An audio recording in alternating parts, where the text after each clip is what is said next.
That explains it.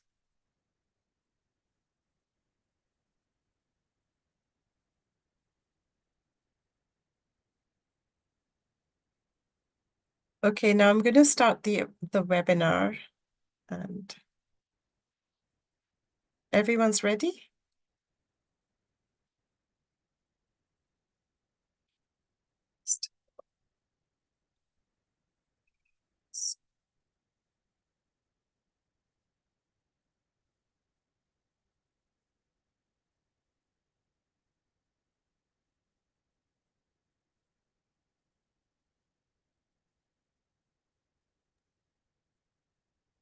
Yes.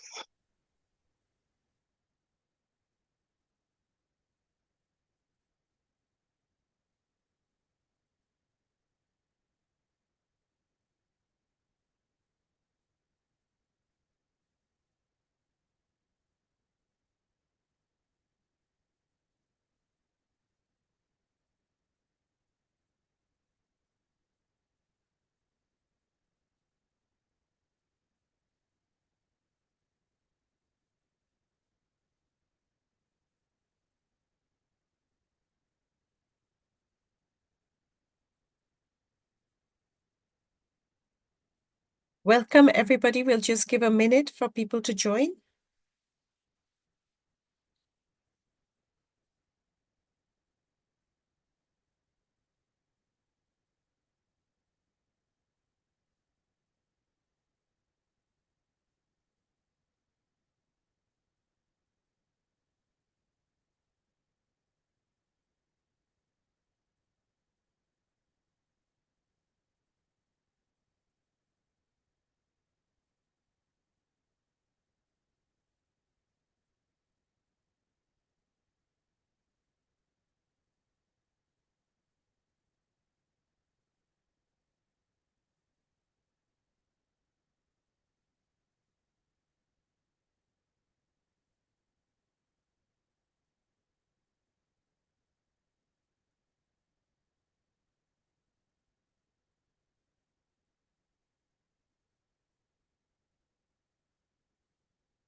Good afternoon, good morning, good evening, everyone.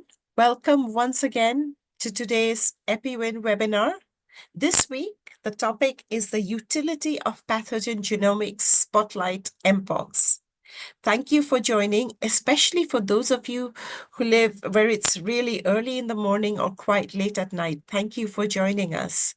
For those of you who are new to EPI-WIN, it stands for the WHO Information Network for Epidemics, and the Science and Knowledge Translation team. Its goal is to make science and knowledge understandable, accessible for evidence-informed decisions and actions. Today, we have a very exciting panel of speakers. To start with, the opening remarks will be given by Dr. Timothy Dahlman, who is the Senior Technical Advisor for Pathogen Genomics at WHO. He's an expert on bioinformatics as well. Then Lorenzo Subizzi, who's an epidemiologist and team lead for emerging diseases, will provide a global overview of the contribution of genomics in Mpox health emergency response. Then we have Eddie Lusamaki, who's from INRB in DRC. He will provide us how Mpox is used, genomics of Mpox, genomics in the response to Mpox in the DRC is actually taking place. And then we have two eminent panelists again to moderate your questions and answers. Caxton Murira from the Science for Africa Foundation and Greg Armstrong from the Task Force for Global Health.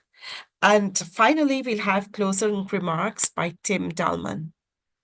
We will now ask more about you, as you know, is the usual for EPI-WIN. But before that, some housekeeping. This webinar is being recorded, and the recording will be uploaded to our website and shared with all of you. We will also, with the permission of the speaker, share the presentation. Please we'd love to hear from you. And I can see already some of you who know the drill are sharing about yourself and where you come from on the chat. And it's really wonderful that we see people from all over the world. Please also share your experiences, insights, comments on the chat. I know many of you are experts in your own way, and we'd love to hear from you. But if you have questions for our panelists, please put it in the Q&A at the bottom so that we can keep track of the questions more easily. Finally, please keep your comments respectful and to the topic and constructive. This is a technical webinar to share knowledge. Let's keep it that way. And this webinar is also being interpreted. We have live interpretation in French and Spanish. So if you go to the bottom of your screen, this is globe. You can check whichever language you want to listen to the interpretation in. And with that, without further ado, we would like to hear from you. So,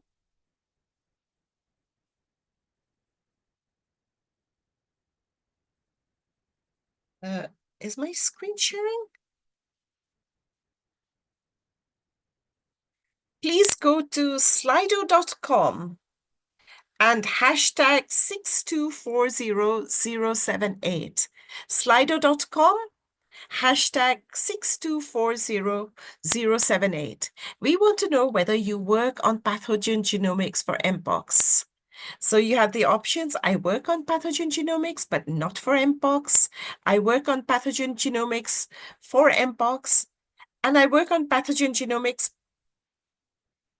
Sorry, I do not work on pathogen genomics, but would like to know more. I think we see quite a few of those. Come on, we'd like to have more responses. There's 33 of you, 39 of you. Slido.com, hashtag 6240078. That's slido.com, hashtag 6240078.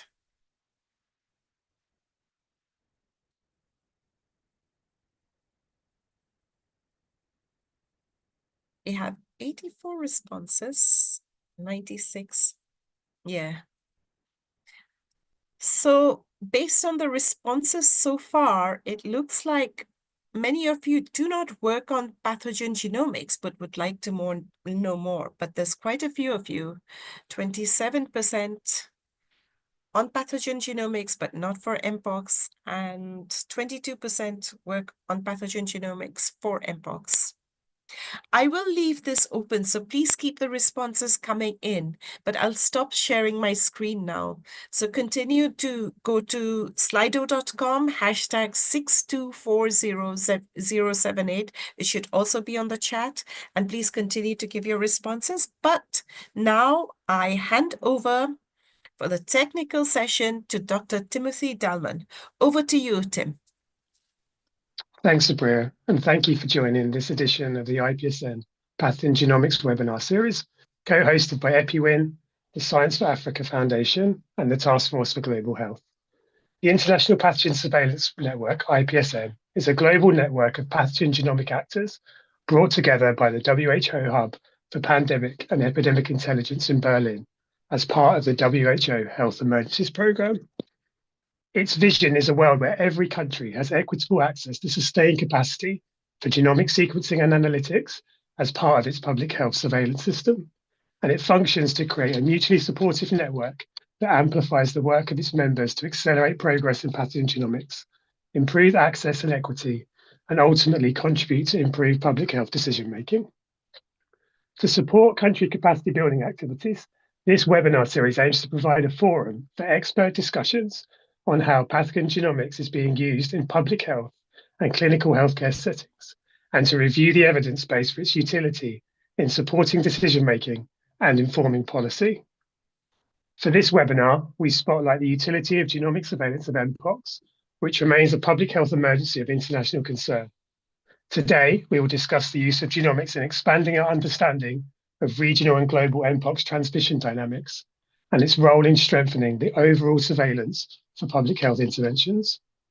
With that, I'd like to introduce our first speaker, Lorenzo Sabisi, who is the interim team lead for Emerging Threats Diagnostics in the Epidemic and Pandemic Threat Management Department, also within the Health Emergencies Programme at WHO. His current work focuses on control of pathogens with epidemic and pandemic potential and includes diagnostics preparedness, outbreak response, development of guidelines, coordination of laboratory networks, and monitoring of virus evolution.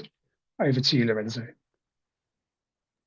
Thank you, Timothy, for the kind introduction, and to the organizers for inviting me. Let me share my screen.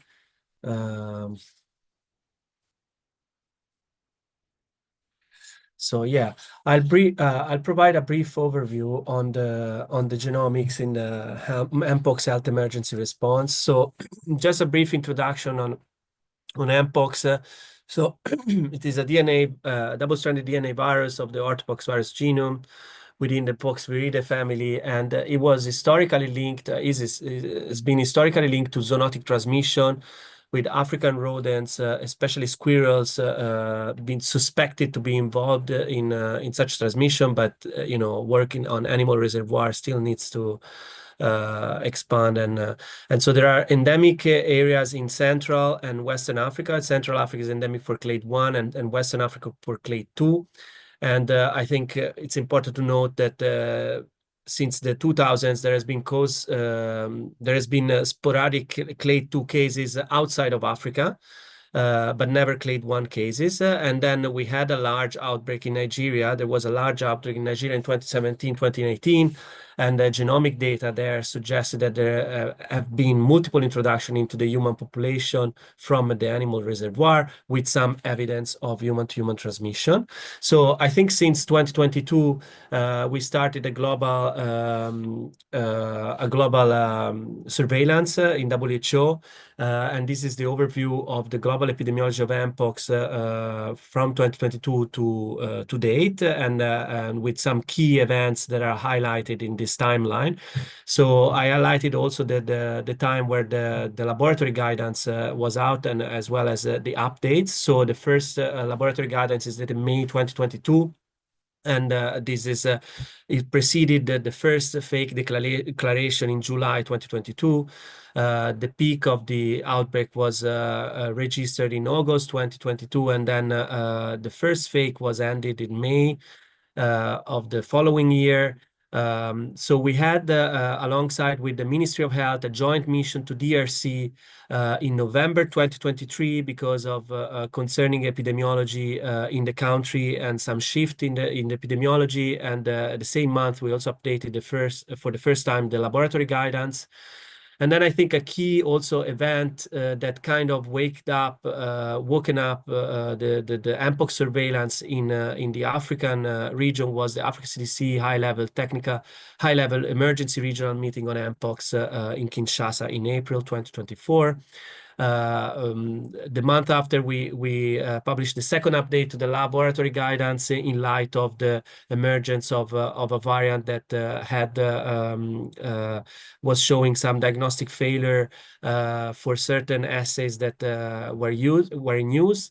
And then that preceded again for a few months the second fake declaration, as well as the first declaration of a public health emergency of continental security by Africa CDC. Finally, we have the latest laboratory guidance, which was published in November 2024. Here you can see the epicurve by region for the period January 2022 and January 2023, and as well as the demographic and the symptomatology. I think just to mention that really this multi-country outbreak in 2022-2024 was driven by male sex, so with 96% of people being males, and of those who reported sexual orientation, 90% self-identified as men who have sex with men. In addition, of those with known HIV status, almost 50% were HIV positive, and there was an increased odds of hospitalization for those immunocompromised, whether this was due to being HIV positive or other immunocompromised condition. And so I think really the sexual transmission among men who have sex with men was the main driver of this outbreak, and that represented a major shift as compared to the zoonotic transmission that was historically reported. This is a tree that I think it's very important just to show you how we have been inferring type of transmission from the genetic data. And I think it's just to say researchers have identified specific mutation in the virus genome that were characteristics of some kind of editing by a human ApoBac3 enzymes, so some proteins that actually can induce mutation in viral DNA. And so thanks to this mutation, basically, scientists were able to infer that Mpox has been transmitting among humans for several years, at least since 2006. So since 2016 in Nigeria, rather than being solely a zoonotic infection from animal reservoir.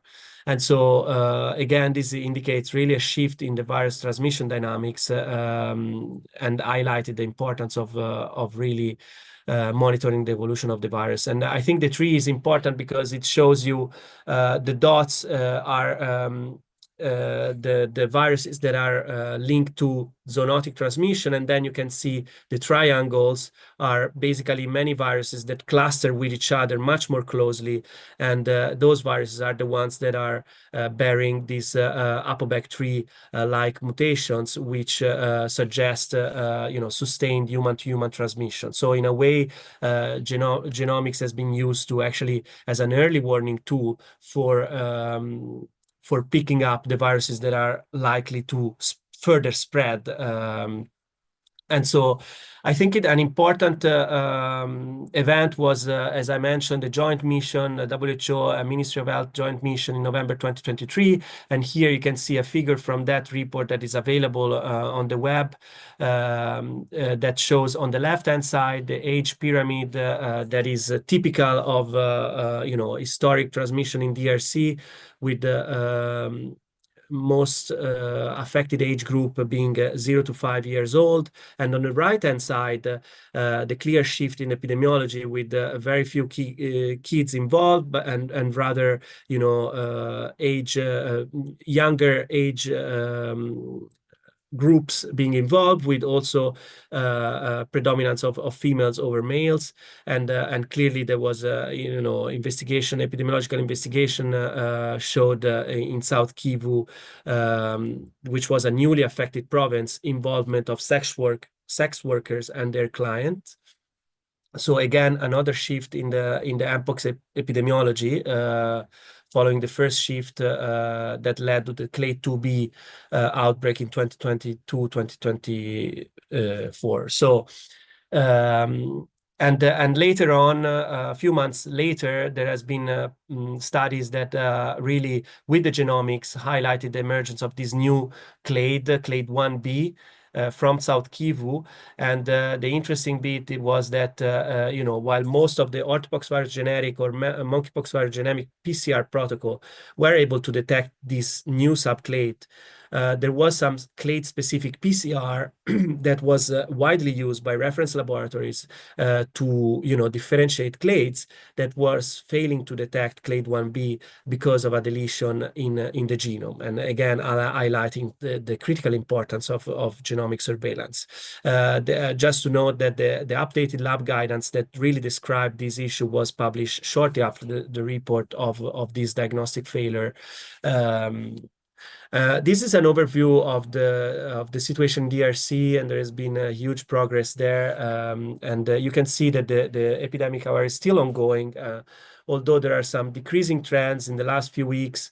But also we have to bear in mind that key hotspots like South Kivu and also North Kivu have surveillance to some extent certainly compromised by the current armed conflict that is ongoing.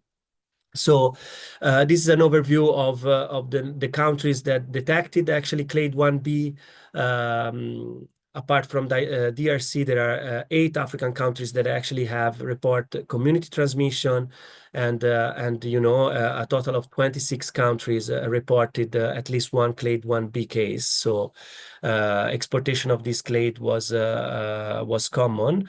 And in these 3, you actually can see that the exportation was also included. Most of the exportation was linked to travel history to African countries that have clade 1B circulation. However, some cases had travel history to other countries, highlighting also that probably this clade has been circulating in countries where and regions where the surveillance didn't pick it.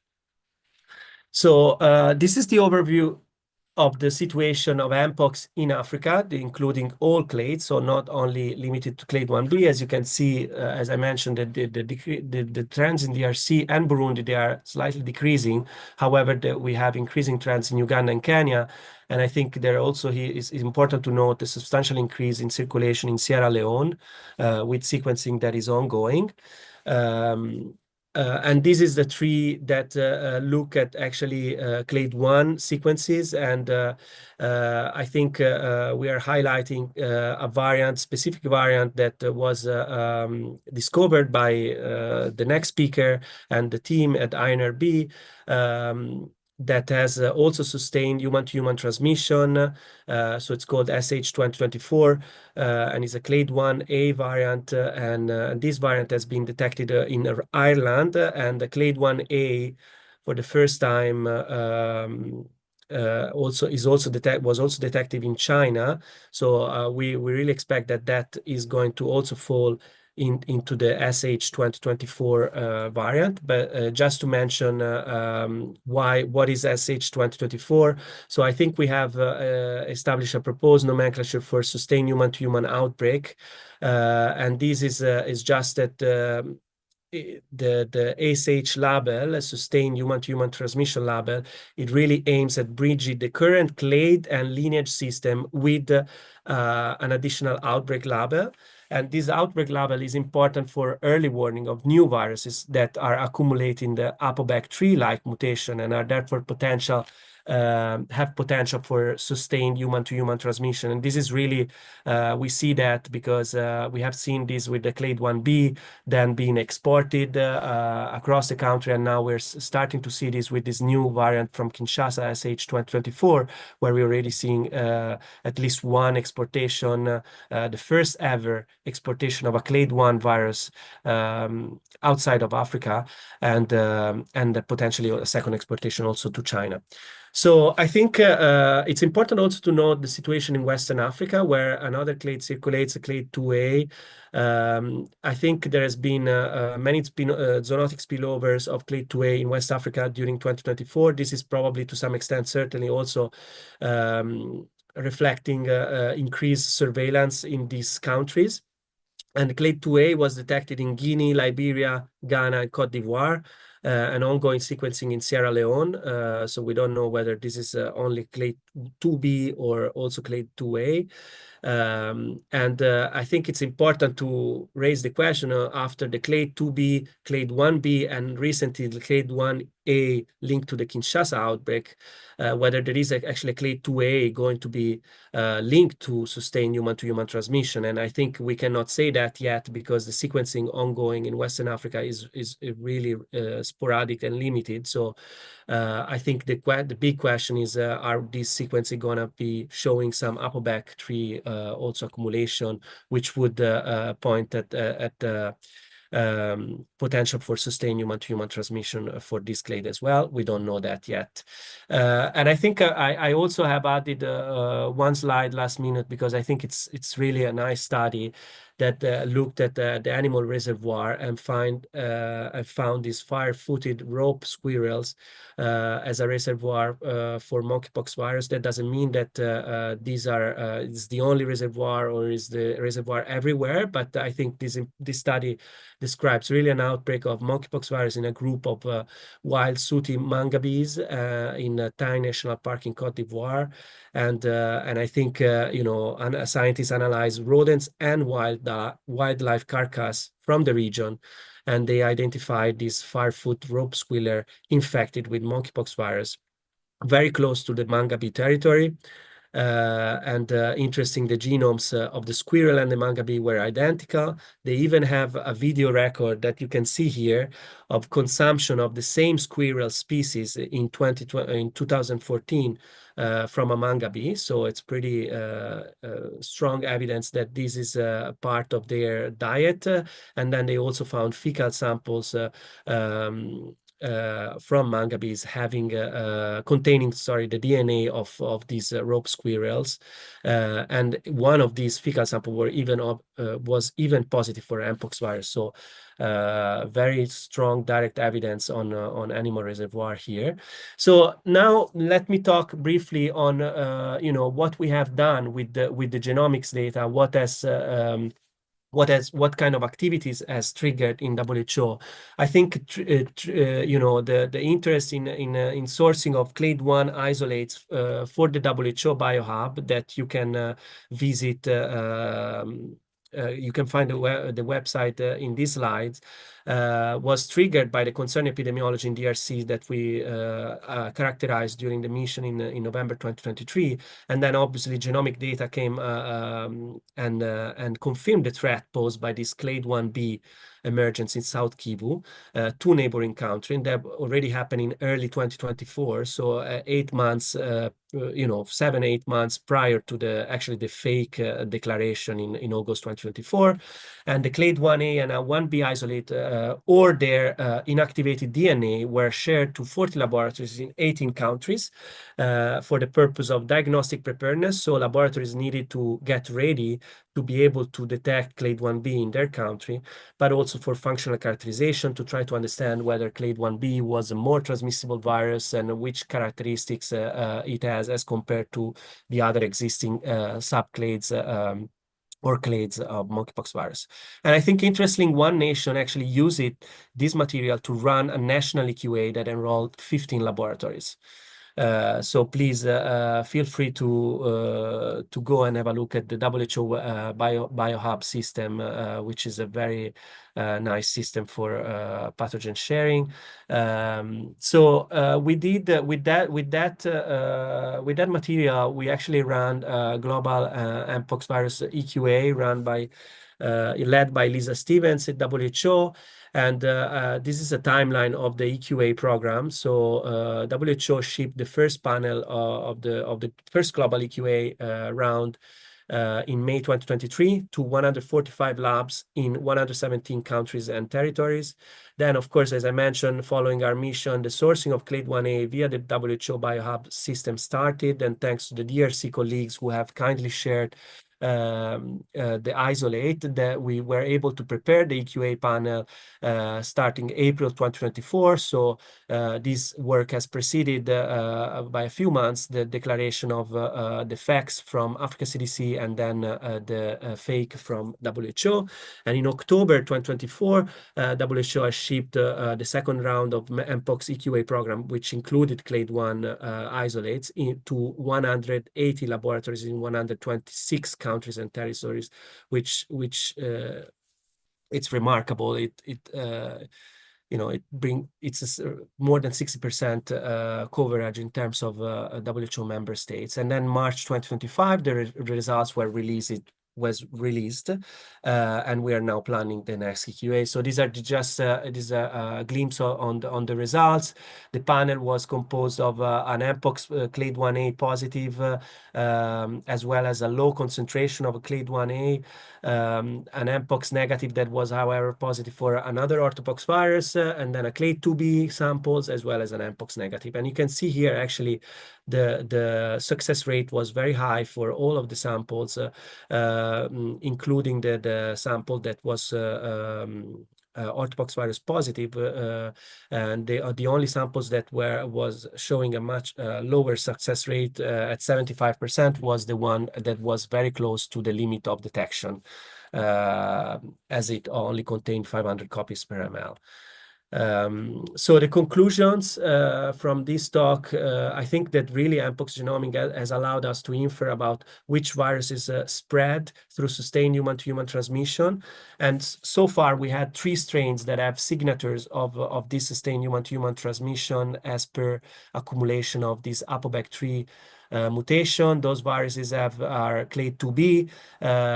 We call it here SH2017 because it started in Nigeria in 2017, but then the lineage B1 of this clade has actually then led to the multi-country outbreak in 2022-2024. Then the clade 1B SH2023 that emerged in South Kivu, and then spread to so far 26 countries. And now recently clade 1A SH2024, who is circulating in Kinshasa and has been spreading to at least 1 country, possibly 2 so far. And you know, we may see some additional exportation of this variant. So genomics really has been instrumental for early warning of new variants with potential to spread further than the variants that were linked to zoonotic transmission, and also was instrumental for diagnostic preparedness to this new variant clade 1B that had a deletion in a diagnostic target gene, and this work was supported by the WHO Biohub and the WHO EQA program. And just to mention also very quickly that there are 2 WHO documents that are being developed in collaboration with the IPSN on genomics, one generic and one Mpox specific. So I have 2 slides here. One will be titled Analytical Consideration for Genomic Surveillance of Mpox Virus, and you will have a look. You can have a look at the aims of the documents. I don't have any additional time to go through it. And then the second one is Attributes and Principle of Genomic Data Sharing Platform Supporting Surveillance of Pathogens with Epidemic and Pandemic Potential. And again, you can look at the slides later on. So thank you so much, Timothy, and everybody. Over to you. Thank you so much, Lorenzo, for that great overview. And it's a real pleasure to introduce our next speaker, Eddie Kingada-Lusamaki, who's a medical doctor, a research assistant at the University of Kinshasa School of Medicine. He also holds a postdoctoral position at IRD in France and is the biorepository manager at the National Institute of Biomedical Research, INRB, in the Democratic Republic of Congo. INRB oversees the Mpox genomic surveillance activities. Dr. Kingada's extensive experience in medical biology with specific training and expertise in microbiology, virology, biosecurity, and genomics, with a research focus on viral zoonosis. Over to you, Eddie. Thanks, Timothy, and thanks to the organizer for giving us the opportunity to share regarding our experience on Mpox genomic surveillance, especially, and how this helped us to better understand the dynamics of the disease. As we can see in the next slide, Mpox is one of the disease under surveillance in DRC, and which is declared directly if it is suspected. And that started since 1996, as we can see in the next slide with the overview of the history. We know that the first case was a human case was discovered in DRC when we were fighting smallpox, and even after the WHO and Ministry of Health active program to try to better understand this and see if this was a threat to the smallpox eradication, WHO and intensive surveillance program provided enough data on the disease that we have to date. But after their conclusion that this was not a problem due to the second attack rates, which was lower. We had 10 years later a large outbreak in the Sankuru province, which is one of the provinces which reports a lot of cases. And that's when Mpox was added onto the list of reportable disease in DRC. And we've seen that from there, we had like exportations of the Mpox out of African continent in and in 2003 and 2017. And the previous speaker, Lorenzo, explained well the timeline and how we arrived to the first public health emergency of international concern declaration by WHO, as this is shown by the graph in the next slide. So out of this, one of the benefits that the next slide can show us is that we could generate enough information on Mpox, which was still neglected through decades. And one of that was also intensive sequencing. And especially you can see that on GenBank, more than thousands of genomes have been added and made available publicly. But when we look deeper, as you can see in the next slide, you see that there are more clade 2 genomes, especially the variant that was responsible of the multi-country outbreak, as you can see in this next slide. There are more clade 2 genomes, and these were well characterized in different lineages from A to F. And the previous speaker told more about it. But the next slide shows from the number of genomes here we can see on GZ that less were from clade 1. We had more from clade 2, but less from clade 1. And before 2024, we had like less than 51 genomes. Slide, please. And when we look at phylogenetic studies that were done, you can see that for clade 1, 5 groups were described, with the group 1 having genomes from Gabon and Cameroon, and the other groups containing mainly the genomes from DRC and especially from Sankuru, the city that reported the large outbreak in 1996, and in the next years there were studies there. Next slide.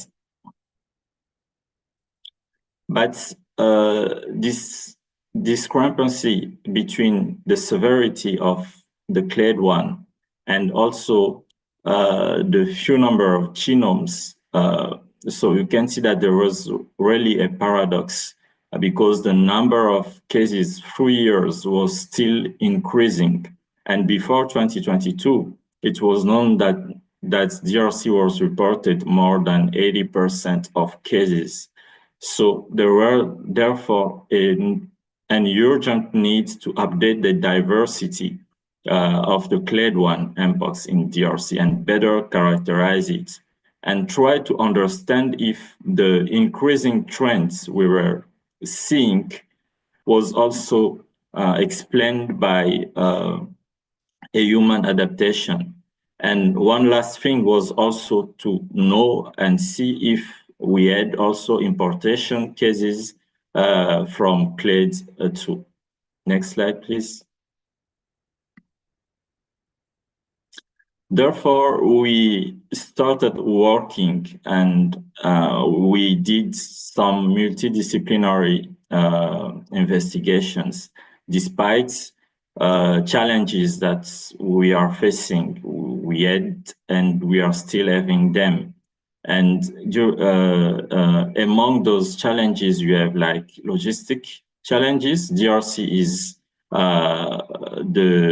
the biggest country in the sub-Saharan part of Africa. So traveling from one point to another with less infrastructure is not always easy. We have also security and humanitarian crisis, which also make the surveillance difficult. And you could see also that in the trends, we have some years where the cases were not reported, not because there were no cases, but because of the war. And at the same time, we were using resources from the support we got from the Ebola outbreaks and the SARS-CoV-2, also to try to implement the genomic surveillance of Mpox. That's how we've been able, through different initiatives like Africa Pathogen Genomic Initiative, AfroScreen Surveillance Program, Mbote Project, IMREC Consortium, and other support like DTRE or support by WHO. We've been able to start the surveillance, genomic surveillance since 2022 by looking at the samples from 2018 and trying to sequence them to better understand. Slide, please. So that's how first we got out of the investigation that we conducted in the Kwango province.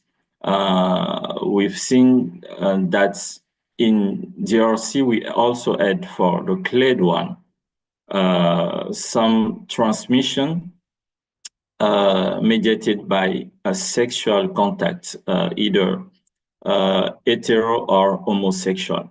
And this was really concerning because till that time, only zoonotic transmission were documented. Next slide, please. And another example of the results that came out of the multiple investigations we did was also that investigation that we conducted in the South Ubangi province, which is in the northwestern part of the country, as you can see on the map, and where we had some alerts on cases. And when our colleagues arrived there for the investigation, they found out that a wife had a spouse who died from Mpox and who was traveling between Central African Republic and DRC. So this urged about an integrated regional surveillance strategy because DRC shares border with 9 countries. Next slide, please. And I will not take more time on this because the first speaker talked about that. But this joint investigation that was done was also a way to give more voice to what was going on in DRC, the increasing trends that were really concerning, as we can see also in the next slide. And that is also one of the eastern province which was reporting cases which was not so common because most of the cases were located in the area of the equatorial forest, but we had cases in a mining area. And what was also observed is that specific clusters were involved in the disease notification, especially sex workers. And that's how many studies have been conducted. I think Lorenzo showed some. We can go to the next slide. I will just focus on what we did so far that helped to characterize that strain. And as you can see, we clearly had an outbreak with low diversity. And the strain or genomes were also characterized by a higher rate of ApoBeg-free mutations. So we had about 50%, when it is about 10 to 20% for the non-diversity that we called, therefore, that we proposed to call, therefore, clade1A, and clade1B was the new strain that we contributed to characterize. Next slide, please. And further, we continued to work and took really the batch of samples that we accumulated from 2018 to 2024 and generated about 400 genomes to try to update the diversity of the virus. And we had genomes of high quality from 14 provinces, when previous phylogeny had samples from only 5 provinces. And the next slide will provide some results that we got from. So especially we could see that there were some phylogenetic clusters within the Mpox clade1. And on the next slide, you will see, for example, a phylogenetic cluster that we could have in the Chopo province on the left, or in the South Ubangi province in the right in pink. But this is not the only characteristic. When you look on the next slide, you can see that we also have co-circulation of different variants. So this is really critical. And this allows us to understand what's going on, that indeed we may have a lot of outbreaks in an area. Next slide, please.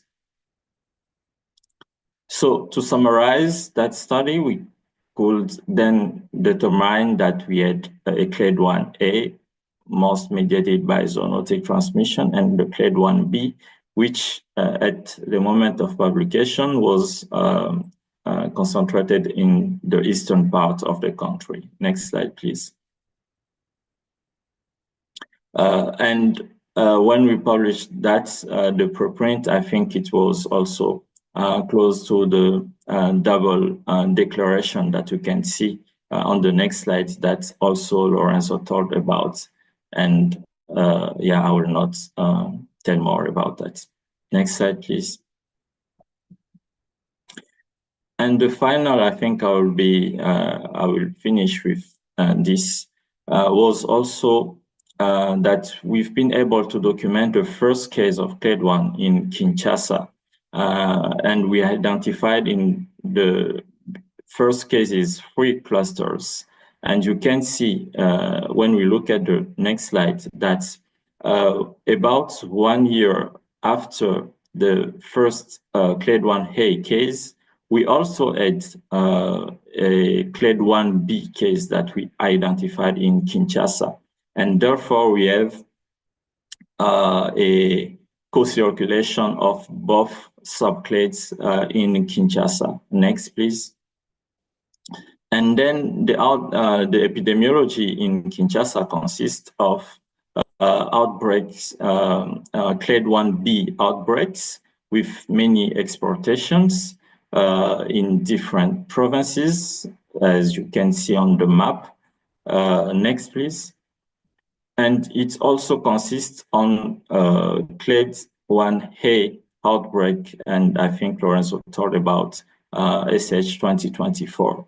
And now also what we are observing that even within DRC, we have exportation in other provinces that could be mediated by either the traffic on the river or also airplane or roads traffic and travels. And you can see that even lastly, we saw that the Lualaba province also had one case that we identified, which belongs to this huge cluster. Next, please. And then we've been able to update the number of genomes which provides more insights. Next, please. But this still needs to continue. As I said, what we can also keep is that we also have now many provinces where both subclades have been identified, and then we can know which variant is circulating and which one is more prevalent in an area or another, and try also to prevent more consequences of that co-circulation active. Next, please.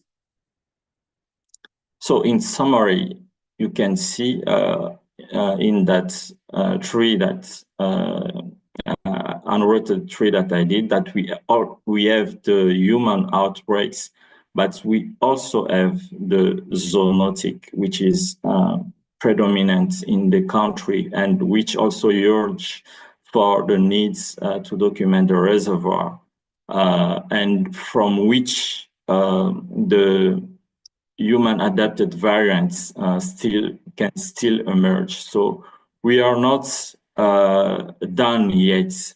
And from that, we also need to develop the strategy to increase the surveillance of that disease by including either clade differentiation, PCR, or wastewater surveillance. Next, please.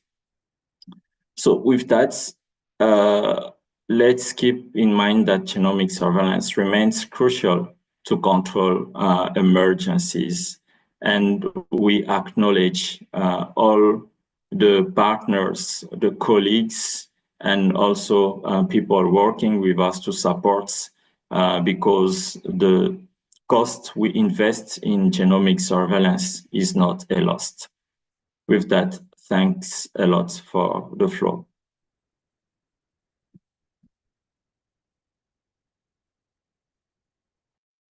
Great. And this is Greg Armstrong. I just want to thank both speakers. Those were really excellent presentations. And we've been getting a number of questions coming in. Won't be able to get to all of them, but let me start with one. We've gotten a few questions about data sharing.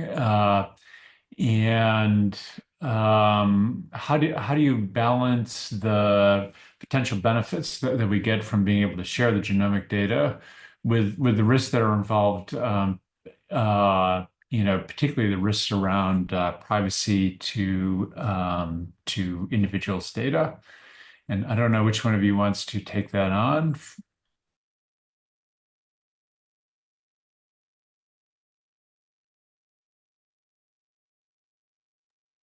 Can you repeat the question, please? Yes, the question is about sharing data and how you do that effectively to assure that that there is useful secondary use of the data without compromising privacy or other issues like intellectual property. Yeah, I can start, and maybe Lorenzo can add something, because we've been collaborating a lot. So I think the first point is really we need to have confidence when we are sharing data and be clear on the terms. And nowadays, for example, we are collaborating with many partners to which we are sharing our data on demand. And also we are using some open databases like the Pathoplexus, which can also help to forward further our genomes on NCBI GenBank, but we can have the possibility to restrict the access so that everyone can have the access to the genome, but cannot use that until we make it open. And finally, I can also talk about the next strain analysis that we are doing our best to update so that everyone can also see how this is still evolving, and we make sure that everyone is acknowledged.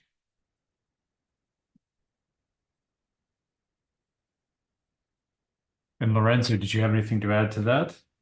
No, I think just to say that Eddie answered already, and I'd like to mention that people think WHO support DRC, but the reality is also DRC and specifically INRB has been really incredible support to WHO in terms of a number of aspects, including diagnostic validation, etc. So it's not related to the data sharing question, but I would like to emphasize this. So thanks to Eddie and all the colleagues at INRB for their great support.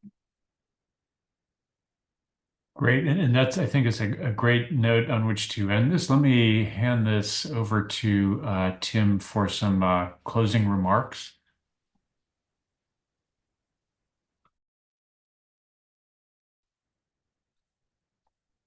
Thanks, Greg. Yeah, and thank you to all of our speakers who gave a really great overview of how genomic surveillance is supporting the response to the Mpox emergency, and in lots of different dimensions as well. So I think highlighting its importance in detecting and characterizing chains of human to human transmission as the epidemiological picture shifts, supporting the development of new diagnosis to detect new variants as they emerge, and helping to guide the public health interventions, to be more specific and targeted to vulnerable populations. I'd also like to thank EPI-WIN for their support as ever for co-hosting these IPSN webinars, and also to the Science for Africa Foundation and Task Force for Global Health for supporting IPSN with the organisation of these webinars through their role as co-hosts of the Pathogen Genomics Funders Forum. We look forward to continuing this collaboration and providing further webinars on the utility of pathogen genomics across different disease applications and settings. I would certainly welcome suggestions from the participants here today on future topics that are relevant to them. And just to close, but thank you and everyone again for joining this webinar. Thank you very much, Tim. And with this, I'd like to thank all the speakers for today's EPI-WIN webinar, and for all the participants as well who come from all over the world. I'd also like to thank everyone who's been working in the background. We have Bashir, who's been pasting various chat work in the background. Project Echo, our collaborating partners who've been working also to share the screens, support us throughout with the work of the webinar. And finally, I'd like to share with you our next EPI-WIN webinar, which is next Wednesday, as always. This will be at 9 o'clock, so that we have, the Eastern countries who often get left out will have more of an access to this. This is part 1, and we will have part 2, which will be for the rest of the world in May. So our next EPI-WIN webinar, New Face of Pandemic Preparedness. On that note, thank you once again, and hope to see you next time. And thank you to all the speakers, everyone who's worked in the background, and particularly to all of those who follow EPI-WIN regularly. Thank you. Bye.